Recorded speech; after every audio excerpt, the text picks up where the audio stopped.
I'm not ashamed to hold my Lord, nor to defend his cause.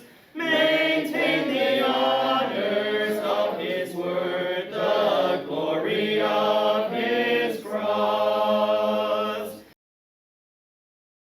Today we return to our series on the role of women in the church. And I've said in the past, when we talk about the role of women in the church, we often approach it from the negative aspect. This is what a woman cannot do in the church. And there is a place for that, but when we leave it at just that, all right, this is what you women can't do, and never say, all right, this is what you should be doing, then a woman can sometimes feel, what does God want me to do? What is my place in the church? Galatians says that there is neither male nor female. Well, it seems like there is if I can't lead in the worship of the church. But we've discussed before, being a worker like Tabitha, how there is work for women to do as part of the local church. How being strong like Deborah, how women, and we need strong women to help buck up sometimes weak men, but even support strong men, whether they are elders, whether they are deacons, whether there's the preacher, whether it's anyone. We need strong women. Well, today we're going to be in the book of Esther, and we're going to be talking about being brave like Esther. And so yes, this is geared towards the women of the congregation and the women here today, but the men could certainly learn about great bravery from Esther as well, and how we can be brave like Esther too. So you can turn in your Bibles to the book of Esther. We're going to be largely in this book for the rest of this lesson, and there is a little bit of reading to do. This is more of a textual lesson. So if you want to go to Esther chapter 1, we're going to start reading at verse 1 to give us a bit of the background to the introduction to Esther. Esther chapter 1, beginning at verse 1. Now it came to pass in the days of Ahasuerus, this was the Ahasuerus who reigned over 127 provinces from India to Ethiopia. In those days, when King Ahasuerus sat on the throne of his kingdom, which was in Shushan the citadel, that in the third year of his reign he made a feast for all his officials and servants, the powers of Persia and Media, the nobles and the princes of the province being before him. When he showed the riches of his glorious kingdom and the splendor of his excellent majesty for many days, 180 days in all. And when all these days were completed, the king made a feast lasting 7 days for all the people who were present in Shushan, the citadel, from great to small, in the court of all the garden of the king's palace. There were white and blue linen curtains fastened with cords of fine linen and purple on silver rods and marble pillars. And the couches were of gold and silver on a mosaic pavement of alabaster, turquoise, and white and black marble. And they served drinks in golden vessels, each vessel being different from the other, with royal wine in abundance, according to the generosity of the king. In accordance with the law, the drinking was not compulsory, for so the king had ordered all the officers of his household that they should do according to each man's pleasure. Queen Vashti also made a feast for the women in the royal palace which belonged to King Ahasuerus. On the 7th day, when the heart of the king was merry with wine, he commanded Mehuman, Biztha, Harbona, Bigtha, Abagatha, Zethar, and Carcas, 7 eunuchs who served in the presence of King Ahasuerus, to bring Queen Vashti before the king, wearing her royal crown, in order to show her beauty to the people and the officials, for she was beautiful to behold. But Queen Vashti refused to come at the king's command, brought by him with his eunuchs. Therefore the king was furious, and his anger burned within him. Then the king said to the wise men who understood the times, for this was the king's manner towards all who knew the law and justice, those closest to him being Karshina, Shethar, Admatha, Tarshish, Miris, Marsina, and Memicumen, the 7 princes of Persia and Media, who had access to the king's presence and who ranked highest in the kingdom. What shall we do with Queen Vashti according to the law, because she did not obey the command of King Ahasuerus brought to her by the eunuchs? And Mecumen answered before the king and his princes, Queen Vashti has not only wronged the king, but also all the princes and all the people who are in all the provinces of King Ahasuerus. For the queen's behavior will become known to all women, so that they will despise their husbands in their eyes when they report, King Ahasuerus commanded Queen Vashti to be brought before him, but she did not come. This very day, the noble ladies of Persia and Media will say to all the king's officials that they have heard the behavior of the queen. Thus they shall be excessive. Thus there will be excessive contempt and wrath. If it pleases the king, let a royal decree go out from him, and let it be recorded in the laws of the Persians and the Medes, so that it will not be altered. The Queen Vashti shall come no more before the king Ahasuerus, and let the king give her royal position to another who is better than she. When the king's decree, which he made, is proclaimed throughout all the empire, for it is great, all wives will honor their husbands, both great and small. And the reply pleased the king and the princes, and the king did according to the word of Memucan. Then he sent letters to all the king's provinces, to each province in his own script, and to every people in their own language, that each man should be master in his own house, and speak in the language of his own people. That's a long reading, but it gives us the necessary background to understand what Esther had to do. King Ahasuerus is the historical man named Xerxes, or likely Xerxes, and so we're in the middle of the 5th century, 460 BC, about. We've passed the time of Daniel. We're into about the time of Nehemiah, Nehemiah and Ezra, if we're sitting in Israel, but we're not in Israel. We're in what would be modern day Iraq and Iran today. That's where this story takes place. There are still Jews who are there. They didn't return with the captives from Babylon, but remain where they are. And Mordecai and Esther are going to be some of those Jews that we will meet. Now, of course, the king had a drunken feast. And what did he do at the end of the feast? Well, it's what a lot of men do when they get drunk. They want to see women. And he wanted to see his wife. Well, you might think, well, that's nothing wrong. Want to see his wife? Well, what's the matter with that? Well, he didn't just want to see his wife. He wanted to parade his wife among all the other men that were at the party. Of course, that's wrong. Vashti knew it was wrong, and she said, no, I'm not going to be paraded around like a trophy, something to be looked at, something to be lusted after, especially while the men were drunk. That's a very unique situation for Vashti, or really unique thing that Vashti did at that time, because you saw the reaction of Ahasuerus. He was mad. He said, well, she's not respecting me, and her example is going to go out, and other women aren't going to respect their husbands. We've said before, it's easy to respect someone who's respectable.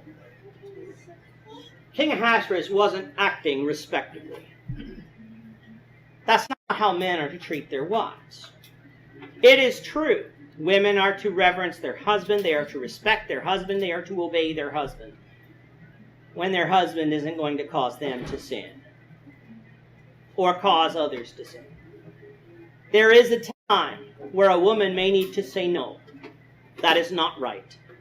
I will not do that. And Vashti, even though she's going to be punished for what she did, was actually in the right here. Ahasuerus was in the wrong.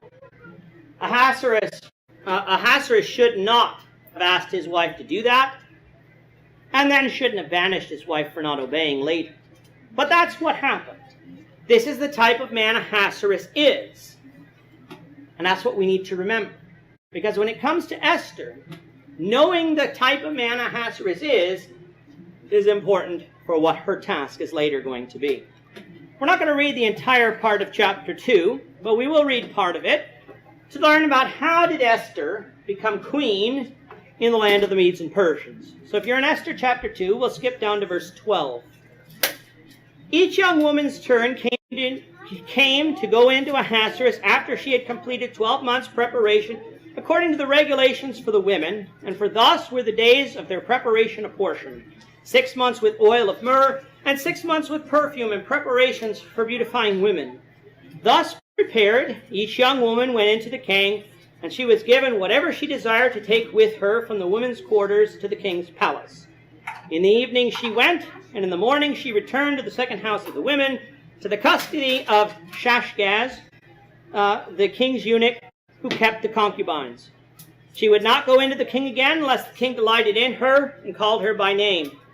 Now when the turn came for Esther, the daughter of Abihail, the uncle of Mordecai, who had taken her as his daughter to go into the king, she requested nothing but what Hegai, the king's eunuch, the custodian of the women, advised. And Esther obtained favor in the sight of all who saw her. So Esther was taken to King Ahasuerus into his royal palace in the 10th month, which is the month of Tebeth, in the 7th year of his reign. The king loved Esther more than all the other women, and she obtained grace and favor in his sight more than all the virgins. So he set the royal crown upon her head and made her queen instead of Vashti. Then the king made a great feast, the feast of Esther, for all his officials and servants, and he proclaimed a holiday in the provinces and gave gifts according to the generosity of a king. Now, this is unique here, in that this is a Medo-Persian king. He brought all of the women from all over the place to come and to see if he could find a queen, someone to replace Vashti. And here we have a Jew who's going to be one of the women who would come to the king. We're not going to get into everything that went on, but needless to say, this king was like a lot of kings of that time, having multiple wives, many concubines, and we know that that is wrong. We know that that's not God's desire. But when it comes to evil men, we should not expect evil men to do good things and to act righteously. It took 4 years for him to find a replacement for Vashti. Chapter 1 said it was in the 3rd year he had this party and he banished Vashti. This was the 7th year that he finally found the woman that pleased him more than all the rest. And it was Esther. Esther was going to become queen through this process. But even as queen, she wasn't going to have all the rights that we think husbands and wives have. You go home, for those who are married, you go home, you talk with your wife whenever you want. Your wife talks with you whenever she wants. You don't have, well, you wait till I call for you, and then we will talk. And a lot of women won't go for that sort of thing today. But that's the way it was. You were the king, you got summoned. And unless you were summoned, you did not go. But she was the queen. She was the replacement for Vashti. But while all this was going on, there was a plot brewing under the surface. And that's what we'll see in chapter 3. We're going to meet a man named Haman. And let's figure out what he is going to do, or what he's going to want to do. After these things, King Ahasuerus, this is chapter 3, verse 1, promoted Haman, the son of Hammedatha, the Agagite, and advanced him and set his seat above all the princes who were with him.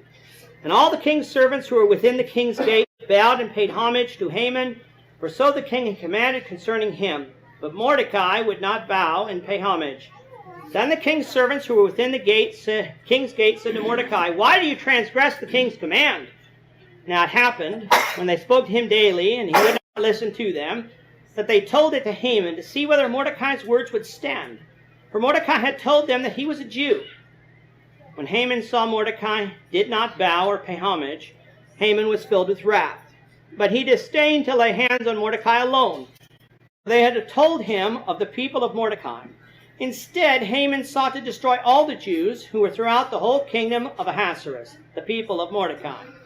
In the 1st month, which is the month of Nisan, in the 12th year of King Ahasuerus, they cast her, that is, the lot, before Haman to determine the day and the month until it fell in the 12th month, which is the month of Adar. Then Haman said to King Ahasuerus, "There is a certain people scattered and dispersed among the people in all provinces of your kingdom. Their laws are different from all other peoples, and they do not keep the king's laws. Therefore, it is not fitting for the king to let them remain. If it pleases the king, let a decree be written that they be destroyed. And I will pay 10,000 talents of silver into the hands of those who do the work to bring it into the king's treasuries. So the king took his signet ring from his hand and gave it to Haman, the son of Hammedatha the Agagite, the enemy of the Jews. And the king said to Haman, the money and the people are given to you to do with them as seems good to you. So we have Haman here. He's wanting homage paid to him, almost like worship paid to him. And here you have Mordecai, a Jew, who knew what the law of Moses said, that I am the Lord your God who brought you out of the land of Egypt, as Nathaniel and Lucas and I were talking about the 10 Commandments. You shall have no other gods before me. You shall make of no graven image, no idols to worship God. Haman was being treated like a god here. Mordecai would not bow down. He was not being rebellious in the sense of breaking a law of man because he didn't like the law of man. He was being lawless here because it would break God's command. That was what he had determined. But again, there are consequences that come when we break laws of men, even if they are because they break God's laws. But Haman didn't have the courage to take Mordecai alone. Instead, wow, strange. I guess the PowerPoint's going bulb blue. Bill's going to love that one. But instead, what he did was he said, we need to kill all the Jews. Because he didn't want, I guess, to have to come to the king and say, well, let me just kill Mordecai. Because the king might have said no. Because Mordecai was not just a lowly Jew. He wasn't some nobody. He was pretty far advanced in the government. And so, by coming along and saying, let's just kill all the Jews, well, that would solve the problem that Haman had with Mordecai, and there probably was some prejudice that Haman had towards the Jews. He came and he lied to the king, or at least he partly lied. It is true, the Jews had laws that were different than the laws of the Medes and the Persians, about worshiping other gods, about not murdering, honoring father and mother, not coveting, not committing adultery. Those things were different than maybe the laws of the Medes and the Persians. But the Jews weren't just going out and disobeying all the king's laws. In the book of Daniel, Daniel kept the king's laws, as long as the king's laws didn't go against God's laws. The Jews kept the laws as they needed to be, except when they didn't when they went against God's laws. And so the plot was determined, right, there's going to be a month, the 12th month. Now that's what we would think is December. That's actually, if you're talking about the 12th month of that calendar, that's actually late February, early March. That's actually mid-March. That is the month that we're talking about, and that's why the Feast of Purim occurs during that month of the year. But that was the day there was going to be a day in which all of the Jews would be destroyed. Everyone would take up arms, and if you were a Jew, you would be killed. Now, of course, we know that God's promises through Abraham was through Abraham's seed, all the nations of the world would be blessed. Through Isaac, through Jacob, through Judah, through David. If all the Jews were killed, then that promise would fail. Esther is the only book where the name of God is not mentioned in the Bible. But let's make no mistake, God is here. And he is here in chapter 4. I guess I don't need to advance this anymore because you can't see it. Esther chapter 4. Let's read verses 1 through 17. When Mordecai learned all that happened, he tore his clothes and put on sackcloth and ashes, and went into the midst of the city. He cried out with a loud and bitter cry. He went as far as the front of the king's gate, for no one might enter the king's gate clothed with sackcloth. And in every province where the king's command and decree arrived, there was a great mourning among the Jews, with fasting and weeping and wailing, and many lay in sackcloth and ashes. So Esther's maids and eunuchs came to her, and the queen was deeply distressed. Then she sent garments to clothe Mordecai, and to take his sackcloth away from him, but he would not accept it. Then Esther called Hathach, one of the king's eunuchs, whom he had appointed to attend to her, and she gave him a command concerning Mordecai, to learn what and why this was. So Hathach went to Mordecai in the city square that was in the front of the king's gate. And Mordecai told him all that happened to him, and the sum of money that Haman had promised to pay the king's treasuries to destroy the Jews. He also gave him a copy of the written decree for their destruction, which was given at Shushan, that he might show it to Esther and explain it to her, and that he might command her to go into the king to make supplication to him and plead before him for her people. So Hathach returned and told Esther the words of Mordecai. Then Esther spoke to Hathach and gave him a command for Mordecai. All the king's servants and all the people of the king's provinces know that any man or woman who goes into the inner court to the king, who has not been called, he has but one law: put all to death, except the one to whom the king holds out the golden scepter, that he may live. Yet I myself have not been called to go into the king these 30 days. So they told Mordecai Esther's words. And Mordecai told them to answer Esther, "Do not think in your heart that you will escape in the king's palace any more than all the other Jews. For if you remain completely silent at this time, relief and deliverance will arise for the Jews from another place, but you and your father's house will perish. Yet who knows whether you have come to the kingdom for such a time as this?" Then Esther told them to reply to Mordecai, "Go, gather all the Jews who are present in Shushan and fast for me. Neither eat nor drink for 3 days, night or day. My maids and I will fast likewise. And so I will go to the king, which is against the law. And if I perish, I perish." So Mordecai went his way and did according to all that Esther commanded him. What we must realize before going on is that the Medes and the Persians have a weird system of laws. When the king made a decree and signed it with his signet ring, or placed his signet ring on it, that law couldn't be changed. Ever. Think about that. We have some pretty bad governments in places around the globe. When we put in new governments, we don't want a system like that where the new government can't change what the old government did. That's an absurd type of system of laws, but that was the Medo-Persian laws.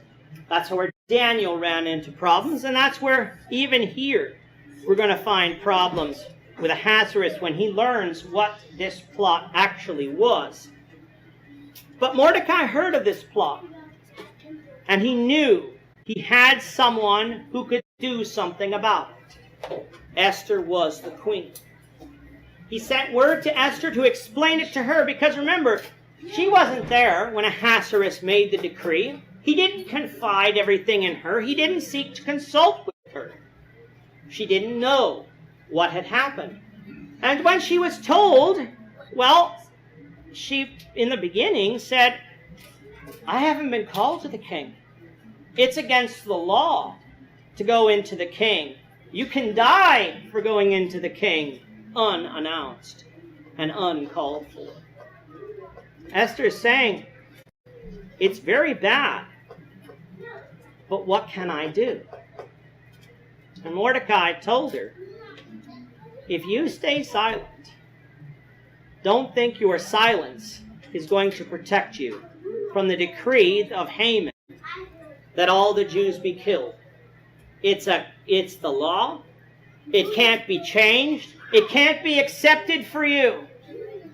If you do nothing, you will perish. But Mordecai said the Jews will be delivered. But perhaps you have been placed in this position for such a time as this. That perhaps there is Mordecai appealing to God's providence. We can never say in the moment, God said this, or God is doing this through me. Because God doesn't speak to me in my ear. He didn't speak to Mordecai, but Mordecai knew the promises of God. He knew God would protect his people. He just didn't know how. But he said, perhaps, Esther, you have been put here to be the person who can go and cause Ahasuerus to change his order, or at least allow the Jews to protect themselves. God could be using you. You have been placed here. Esther's resolve in the end was, okay, I will go, but I want you to fast for me. And that would have included praying for me. Esther says, I will do the same. She prayed for courage. She prayed for determination, and she prayed that Ahasuerus' heart would hear her. Esther required bravery to go into the king because she could die. What are the results of Esther's bravery? Let's skip ahead to chapter 7. Chapter 7, let's read starting at verse 1.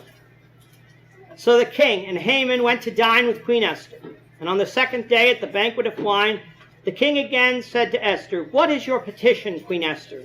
It shall be granted to you. And what is your request? Up to half the kingdom, it shall be done. Then Queen Esther answered and said, if I have found favor in your sight, O king, and if it pleases the king, let my life be given me at my petition, and my people at my request.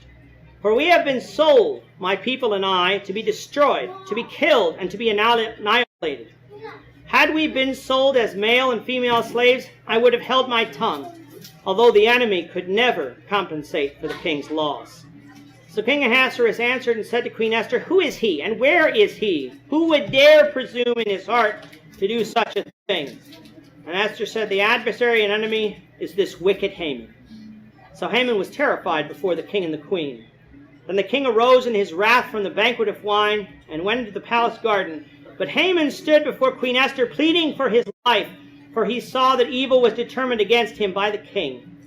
When the king returned from the palace garden to the palace of the banquet of wine, Haman had fallen across the couch where Esther was.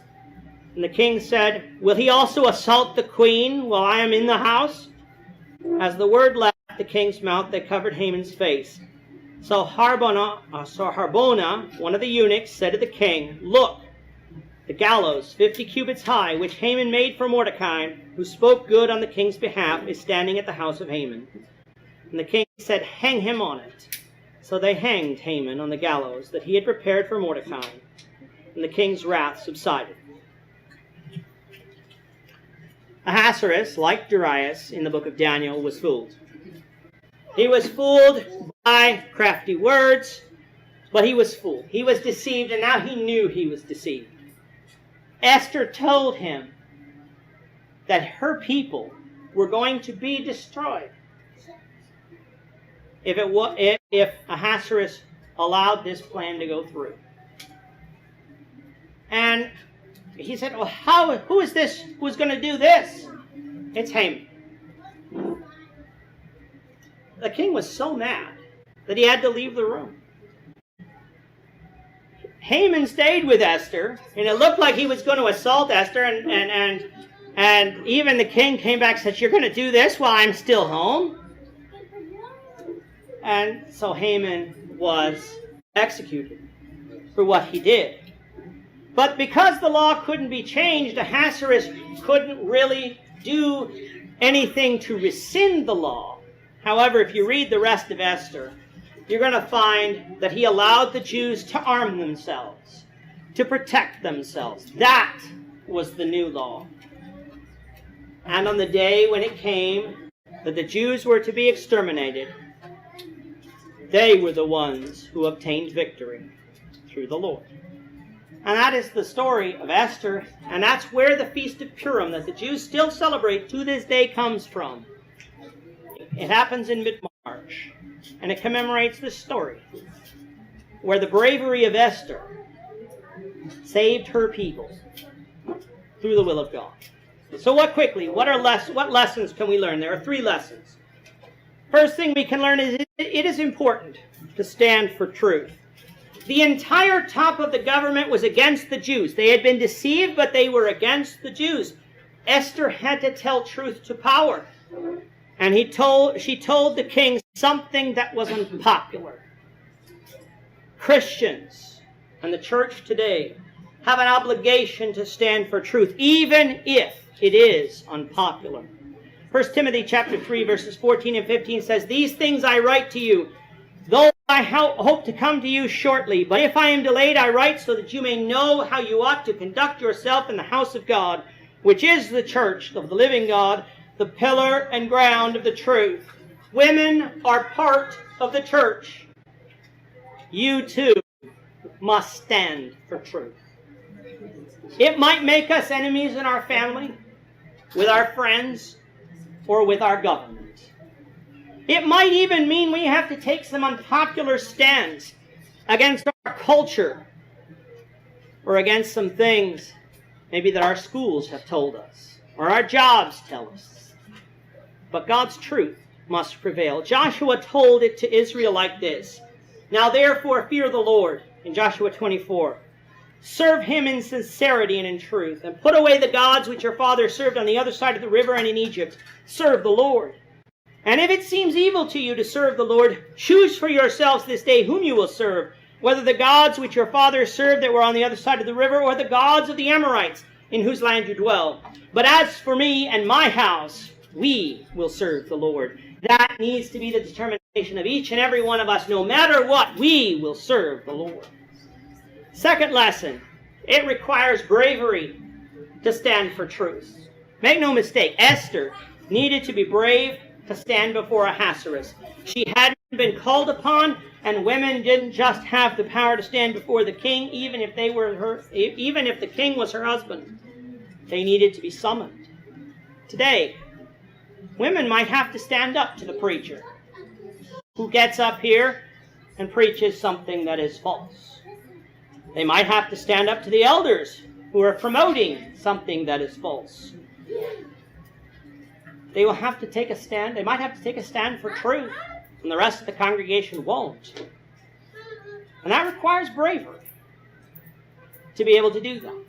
1 Corinthians 16, 13, and 14, Paul says, "Watch, stand fast in the faith, be brave, be strong. Let all that you do be done with love." When someone is brave to stand up for truth, they do not do so out of hate. They do not do so out of pride. They do not do so because, "Oh, look at me and what I know and what I do." They do so because they want people to follow God. We want everyone here to follow God. Not one person do we want to be sent on the broad road that leads to hell. We're here to encourage one another to be Christians, to stand for truth. Sometimes that requires bravery. Standing up to people who have a position of, not authority, but a position that's visible. We'll just say visible. Where they stand up here and preach. And you say, "Well, the preacher said it. It is so." That's not true. God said it, and it is so. If I say something, or anyone else says something up here that is not so, please have the bravery to tell us. If it is from God's word, we will change. But the third and final lesson is there might be consequences for standing for truth. What Esther was doing was breaking the law. But she had no choice. Acts 5:29 says, "But when Peter and the apostles answered and said, 'We ought to obey God rather than men.'" Let's not use this verse out of context and think, well, I can disobey man whenever I choose, whenever a law there is that I don't like, or that I may disagree with, or that I may think is stupid and dumb. We don't get to do that. A law that goes against God's word, though, we have to break. We can't follow. But there could be severe consequences for not following. She could have been killed, yet she did it anyway. It's easy to stand for truth when the worst thing that can happen to us is some nasty comment from someone. But what if our stand for truth endangered our lives or our livelihood? Luke 14, 26 and 27 says, If anyone comes to me and does not hate his father and mother, wife and children, brothers and sisters, yes, and his own life also, he cannot be my disciple. And whoever does not bear his cross and come after me cannot be my disciple. Women need to recognize the consequences for standing for truth just as men do. But it is worth it. Eternity lies ahead of us. Heaven lies ahead of us. It doesn't matter what men and women may do to us. We can go to jail. We could be executed. We could lose our job, our friends, our family. But if we are standing for truth, if we are bravely standing for truth, God will be pleased, and He will reward us if we walk by faith as a Christian. So Esther, in conclusion, made a brave stand to save her people. Women and men in the church today need to do the same thing. But first, we must become a Christian. If you're in the audience this morning and are not a Christian, today is the day of salvation. Today is the day when you can put on Christ, when you can bravely confess your faith in Christ and be baptized for the remission of your sins. If there is anyone in the audience who has not done so, why not do so today? I'm not ashamed to hold my Lord.